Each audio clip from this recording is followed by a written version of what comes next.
சவரம் செய்யும் பிரஷ் எவ்வாறு அதிக நுரையை உருவாக்குகிறது? சவரம் செய்யும் பிரஷின் இழைகள் ஒன்றாக கட்டப்பட்டிருப்பதால் அவற்றுக்கிடையே ஏராளமான மெல்லிய காற்றுப் பாதைகள் உருவாகின்றன.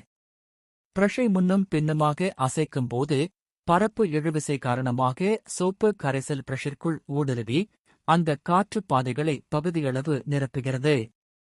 சவரம் செய்யும்போது தோலில் ஒட்டியிருக்கும் சோப்பு கரைசல் இழுக்கப்பட்டு மெல்லிய படலங்களாக மாறுகின்றன.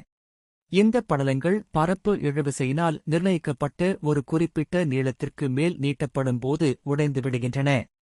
அவ்வாறு உடையும்போது சிறிய அளவிலான காற்றை உள்ளே இழுத்துக்கொண்டு குமிழ்களை உருவாக்குகின்றன. இப்படி நூற்றுக்கணக்கான இழைகள் ஒரே நேரத்தில் இந்த குமிழி உருவாக்கும் பணியில் ஈடுபடுவதால் மிகக் குறுகிய காலத்திலேயே நமக்கு அதிக நுரை கிடைக்கிறது. இதே தத்துவம்தான் பற்களை துலக்கும் பிரஷ்களுக்கும் மற்றும் துணி துவைக்க பயன்படும் பிரஷ்களுக்கும் பொருந்தும்.